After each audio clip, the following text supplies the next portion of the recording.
Қайырлы күн, құрметті достар. Бүгін сіздермен қытырлақ балықты қуырып үйренеміз.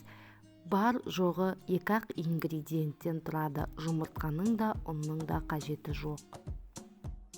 Ол үшін ең алдымен біз балығымызды жақсылап жуып тазалап аламыз. Қанаттарын кесіп алып тастасақ болады, не болмаса бірге қуырсаңыз да болады. Балықтың басын бөлек алдым. Балықты осындай бөліктерге бөліп аламыз және де балықтың ортасынан сәл ғана кесіп қоямыз. Енді осы кесілген балықтың ортасынан бір кескін жасап қоямыз. Енді балықтарымызды бір ыдысқа салып шығамыз. Барлық балықты осылай кесіп аламыз. Және де үстінен мұздай су құямыз. Балықтарымыз бізде суда батып тұруы қажет. Енді осы суымызға 2 ас қасық тұз саламыз. Егер балығыңыз бұдан көбірек болса, онда 3 қасық, 4 қасық тұз салсаңыз болады.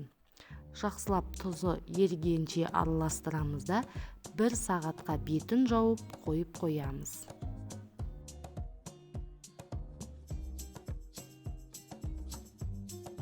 Мінекей 1 сағат біздің балықтарымыз тұзды суда тұрды, өте мөлдіреп әдемі болып шығады. Енді осы судан алып құрғақ ыдыстарға салып қоямыз балықтарымызды 5-10 минутқа. Кезекте біз енді табамызды қыздырып, оның үстіне май қоямыз. Менің табамызға мән бермеңіздер, балық қуыратын ескі таба. Майымызды жақсылап қыздырып аламыз да балығымызды салып қуырамыз. Ұнға да жұмыртқа да аунатпаймыз. Ең алдымен бірінші балықты салғанда май шашырауы мүмкін. Одан кейін келесі балықтарда май шашырамайды. Байқап қуырсаңыздар болады. Мінекей балықтарымызды қызартып, осылай қуырып алсақ болады. Мінекей қытырлақ балықтарымызды осылай қуырып аламыз. 2 бетін қызартып, қуырып шықсаңыздар болады. Мен балықты қаттырақ қызартып қуырамын, себебі біздің үйдегілер осындай балықты сүйсініп жейді. Ал сіздер бұдан сәл сарғыштау қылып қуырсаңыздар болады.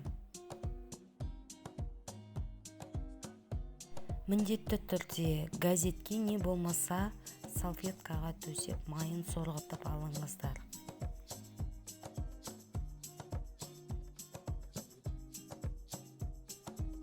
Мінекей біздің қытырлақ балықтарымыз дайын болды. Өзіңіздің қалауыңызша картоппен не болмаса күрішпен берсеңіздер болады. Дәмі тіл үйіреді, жасап көріңіздер. Баршаңызға ас болсын. Менімен бірге болғандарыңызға рахмет.